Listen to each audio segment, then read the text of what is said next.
Today I'm presenting section 5.2, diagonalization.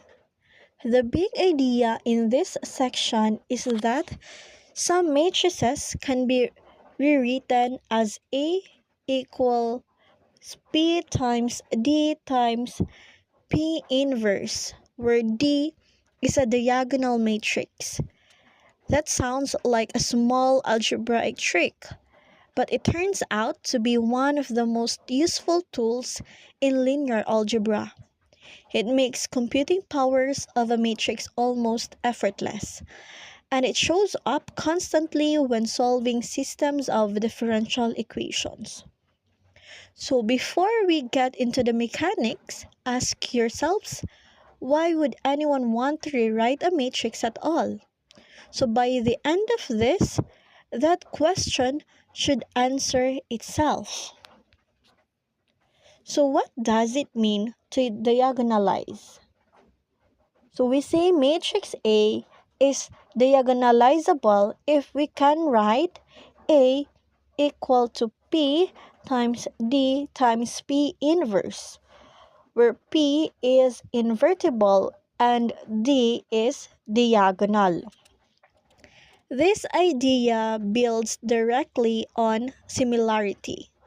So A is similar to B if B is equal to P inverse times A times P for some invertible matrix P.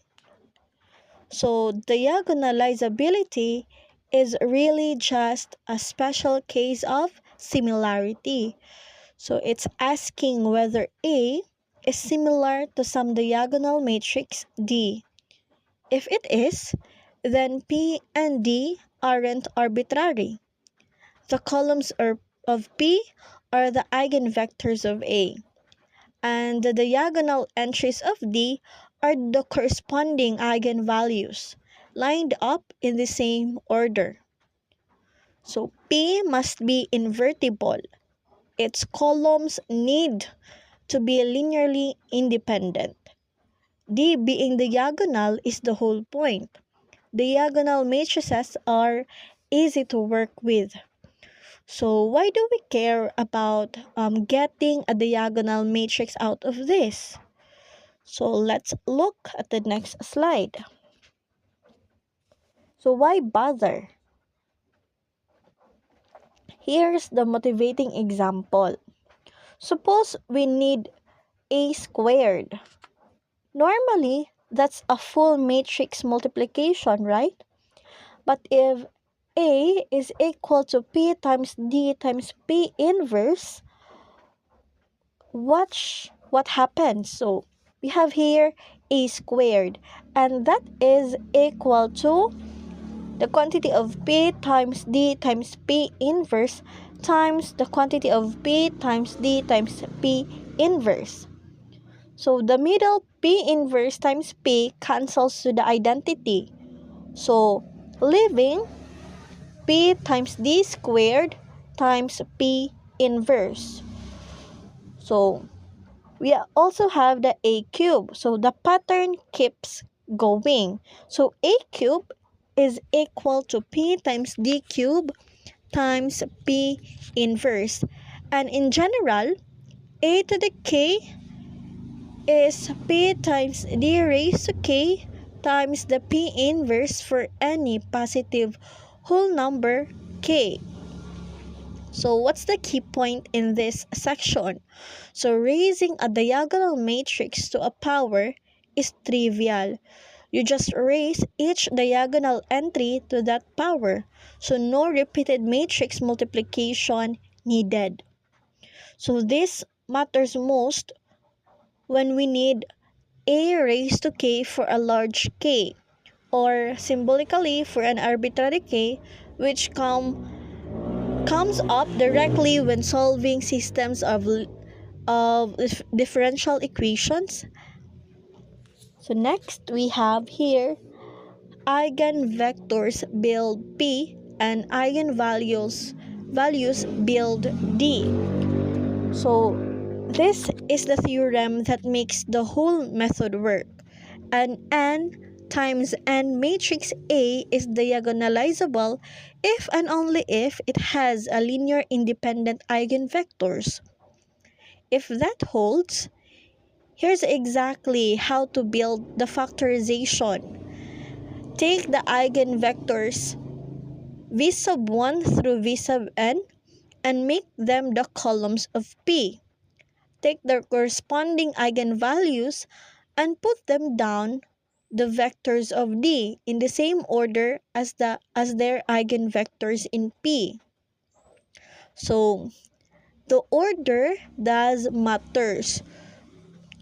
So, and if A doesn't have an independent eigenvectors, if it's what the book calls deficient, this factorization simply isn't possible.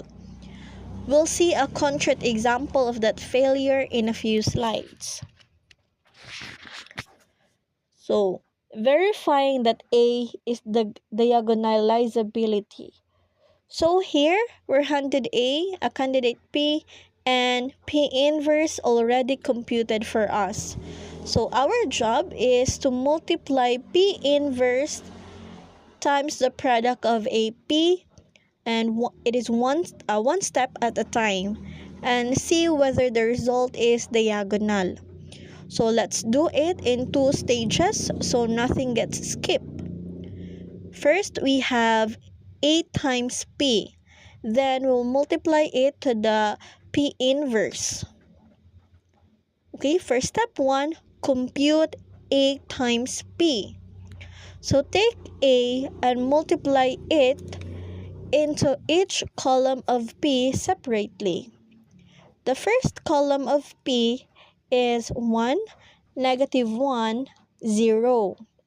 So A times that column is 1 times 1 plus 2 times -1, and then the other one is 2 times 1 plus 1 times -1 and 0. And that is equal to -1, 1, and 0. The second column of P is 1, 1, 0. And A times that gives 1 plus 2, 2 plus 1, 0.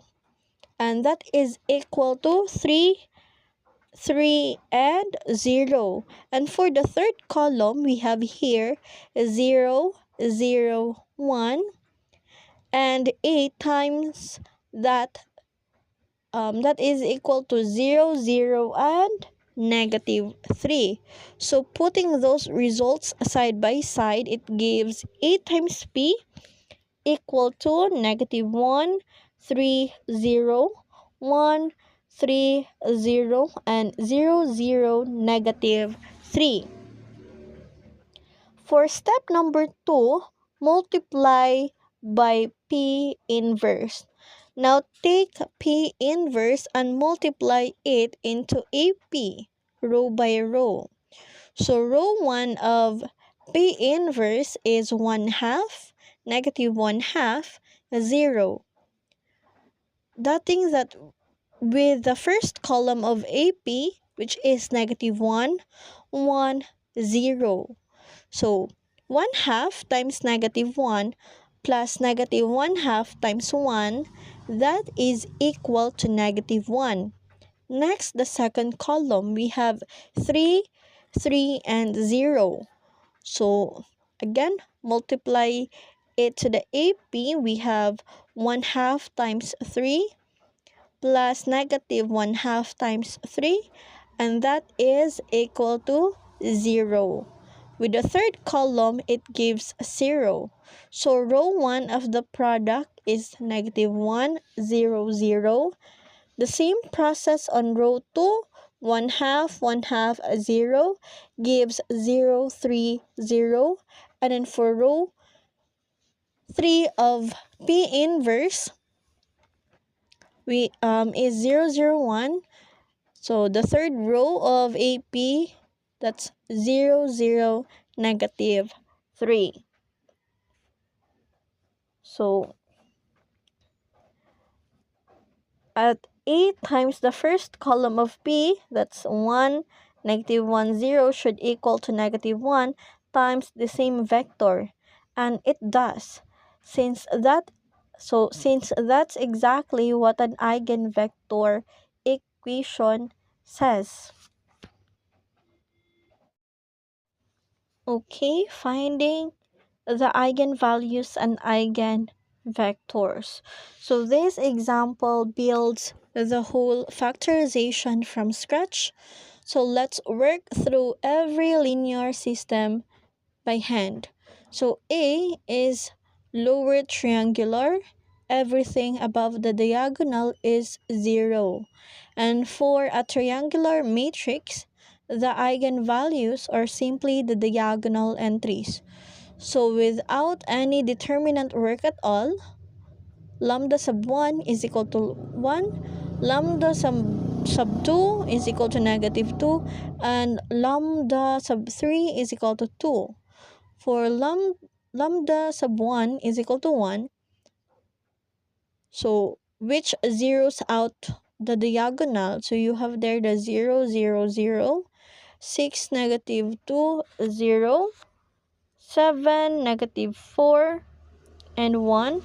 So row 1 is all 0 and it tells us nothing. Row 2 says 6x minus 3y equal to 0.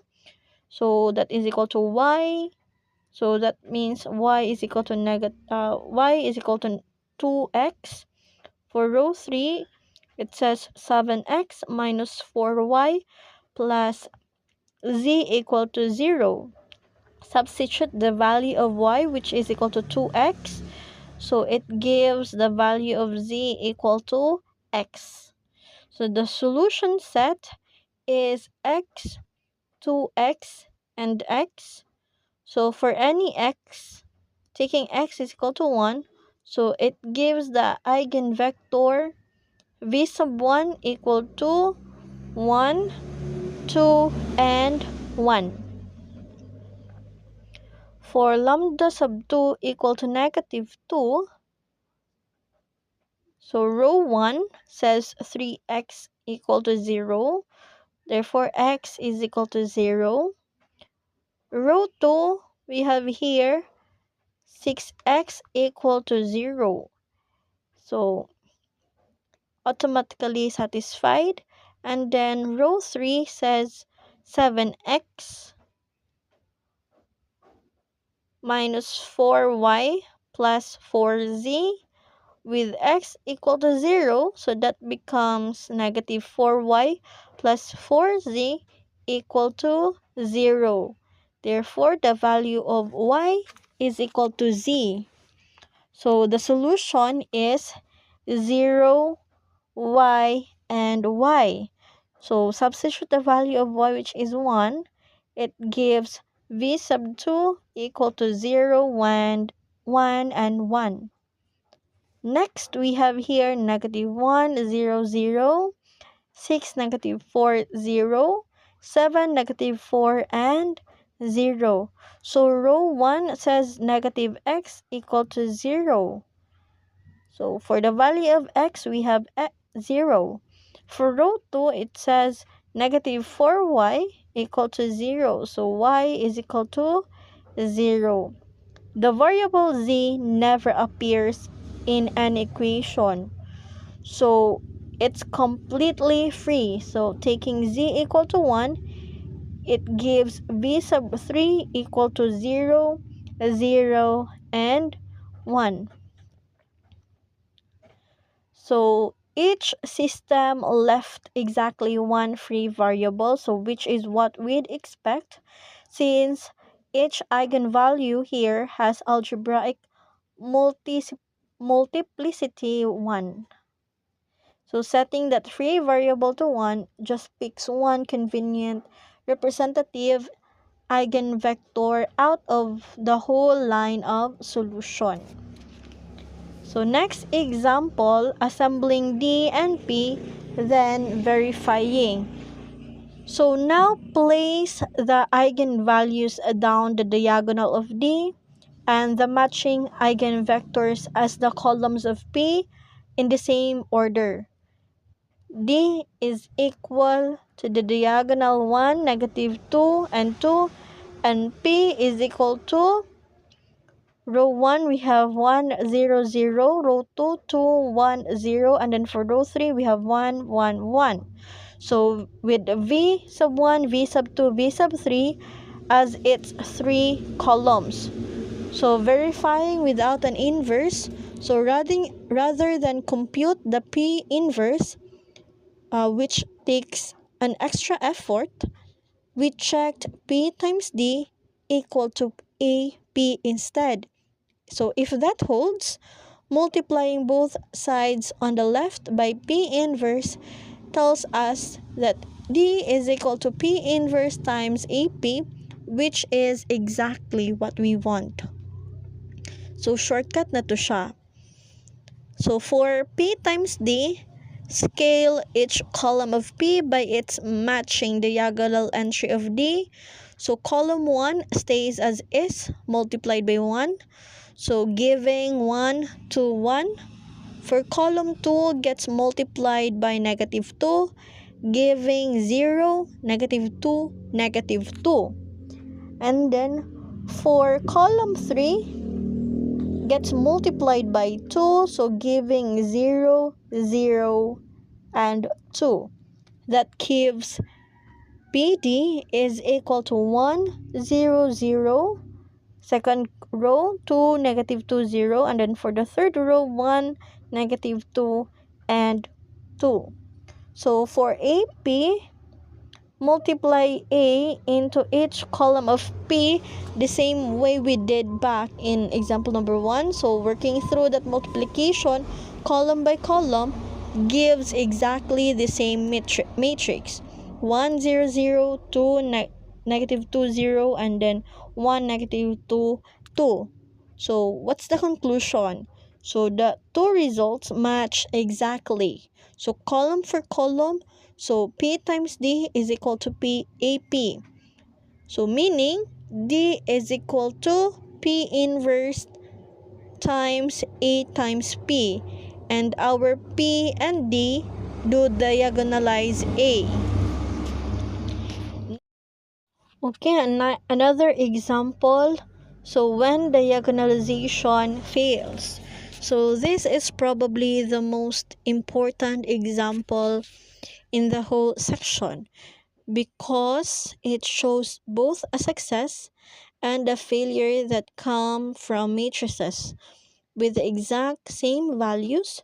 So solving the determinant, which is equal to 0, for either matrix gives the factored characteristic equation. So this that tells us lambda is equal to negative 1 is a rootwise algebraic multiplicity 2, and lambda is equal to 2 is a root once. So algebraic multiplicity just counts how many times a root appears in that polynomial. So what we actually need for diagonalization is the geometric multiplicity, the dimension of the eigenspace, or how many free variables are left over after row reducing. So every row is 1 1 1, giving 1 1 1 1 1 1 1 1 1, and then row reducing, subtract row 1 from row 2 and row 3, so it leaves us 1 1 1 0 0 0 0 0 0. Only one independent equation, and that is x plus y plus z equal to zeros with two free variables. So that two-dimensional eigenspace is spanned by negative 1 1 0, negative 1 0 1, combined with the one eigenvector for lambda equal to 2, namely 1 1 1. That's 3 independent eigenvectors total. So the n is equal to 3. So A is diagonalizable. For matrix B, so you have there row 1, 0, 1, 0, row 2, 0, 0, 1, row 3, 0, 0, 3, and then apply row reducing. So subtract 3 times row 2 from row 3 leaves a 0, 1, 0, 0, 0, 1, and then 0, 0, 0. So that pins down y equals to 0 and z is equal to 0. So leaving only x free. So this eigenspace is just one-dimensional spanned by 1, 0, 0. So even though lambda is equal to -1, still has algebraic multiplicity 2. So combined with a single eigenvector for lambda equal to 2, that's only two-dimensional two independent eigenvectors. So total. So one short of the three we need. So B is not diagonalizable. So when you say algebraic multiplicity, it's how many times an eigenvalue is a root of the characteristic polynomial. So for geometric multiplicity, it's the dimension of its eigenspace. So algebraic multiplicity and geometric multiplicity are not the same thing. Diagonalizability requires the geometric multiplicity to match the algebraic multiplicity for every eigenvalue. Next, the matrix P is not unique. One subtle worth flagging. So P is never the only matrix that works. So if we permute the columns of P, say swap the second and third eigenvectors, we get a new matrix Q that still diagonalizes A. So the only change is that the diagonal entries of the resulting D also swap places to stay matched up with their eigenvectors. So the factorization isn't unique, but it's predictable. Again, it's not unique but predictable. However, you reorder the eigenvectors in P, so the eigenvalues in D reorder the same way.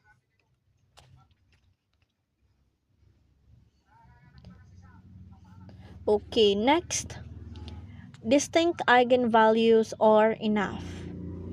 Here's a shortcut that saves a lot of work. So if an n times n matrix has n distinct eigenvalues, it's automatically diagonalizable. You don't even need to check the eigenvectors for independence. So why does that work? Because eigenvectors that correspond to distinct eigenvalues are always a linear independent on their own. So n distinct eigenvalues hand you the n independent eigenvectors that theorem 2 asks for free. So this condition is sufficient but not necessary. So distinct eigenvalues guarantee diagonalizability, but repeated eigenvalues don't rule it out. Okay, so we have here symmetric matrix diagonalizes. So this example proves a general fact rather than working one specific matrix. Every real symmetric 2 by 2 matrix is diagonalizable. Symmetric means A equals its own transpose, so the off-diagonal entries mirror each other. That's the B in both corners of A. So, setting up the determinant, and that is equal to 0, gives lambda squared minus the quantity 8 plus D times lambda plus the quantity of A times D minus B squared, and that is equal to 0. So, a plane quadratic in lambda. So, applying the quadratic formula, the eigenvalues come out to a plus d plus or minus the square root of a minus d squared plus 4b squared all over 2. So the key observation is that expression under the square root, the discriminant can never be negative. So it's a sum of two squared real numbers. So a minus d squared and 2b squared. So that leaves two cases. So if the discriminant is exactly 0, both squared terms must individually be 0. So which forces a equal to d and b equal to 0, meaning a was already diagonal to begin with. So if the discriminant is strictly positive, the square root is a real non-zero number. So we get two distinct real eigenvalues. So by theorem 3 from the previous slide, distinct eigenvalues guarantee diagonalizability. So either way, we're covered. So this is actually a small preview of the spectral theorem, so which extends the same guarantee to symmetric matrices of any size. Next, similar matrices share eigenvalues. So this example verifies something we've been assuming all along, that A and B is equal to P inverse times A times P have the same eigenvalues. A is triangular. We have here 1, 2, and 0, 3. So its eigenvalues are just its diagonal entries. So we have lambda sub 1 is equal to 1 and lambda sub 2 is equal to 3. That's the diagonal. So now let's actually build B and check. So step 1, invert P. So the P inverse, we have here the 2, negative 1, negative 1, and 2. So swap the diagonal entries, negate the off diagonal ones, and divide by the determinant, which here is just 1. So step number 2, compute AP. So multiply A into each column of P. So the first column is 1 and 1. So it gives A times 1 and 1 equal to 1 plus 2 and 0 plus 3. So that is equal to 3 and 3. That's why that's your first column. So the second column, 1 and 2, it gives 1 and 2.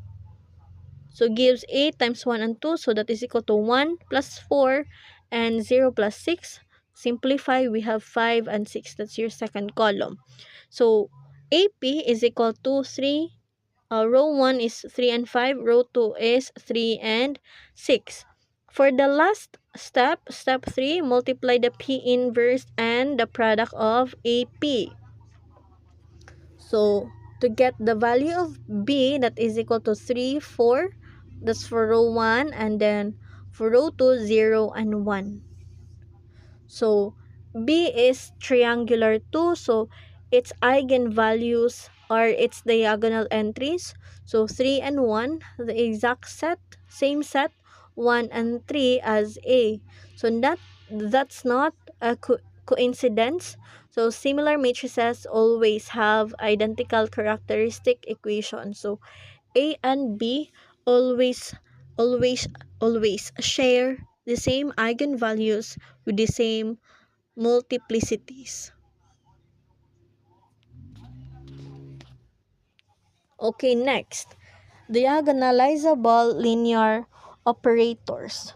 So everything so far has been about matrices, but the same idea applies to linear operators more generally. So a linear operator T from a vector space V to itself is diagonalizable. So if there's some basis B for V where the matrix representing T, relative to B is diagonal. So in example number 6, we start with the standard basis. So the T's matrix relative to that basis is fairly ordinary looking 3 by 3 matrix, not diagonal at all.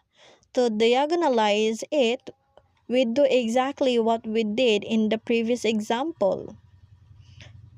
Okay, so that gives V sub 1 equal to 1, 1, negative 2.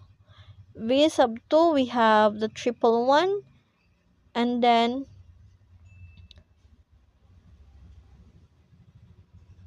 for V sub 3, we have negative 5, 4, and 7. So the same row reduction process.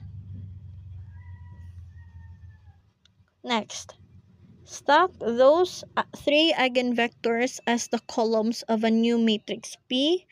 So as exactly as before, and computing P inverse times T times P gives the diagonal matrix.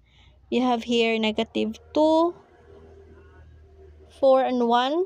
So relative to this new eigenvector basis B, the same operator T is represented by a diagonal matrix, which means T is diagonalizable.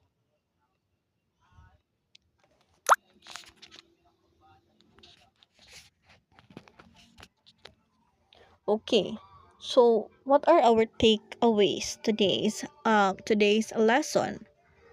So to wrap up, so here's everything from this section in 6 ideas. First, we have A equal to P times D times P inverse. So rewrite a matrix using its own eigenvectors and eigenvalues. Second, that factorization makes power of m to a raised to k, and that's not trivial to compute, which is essential for differential equation. Next, when we say diagonalizability, it comes down to having n linearly independent eigenvectors, not invertibility. And distinct eigenvalues guarantee diagonalizability, but it's a sufficient condition, not a necessary one. So every real symmetric matrix is diagonalizable. So a first glimpse of the spectral theorem. Okay, lastly, the same idea extend beyond matrices to any linear operator once you choose a basis of eigenvectors. So that's the end of my discussion. So for section 5.2, and I'm happy to take any questions if you have. Just comment it. Okay, thank you and have a good day.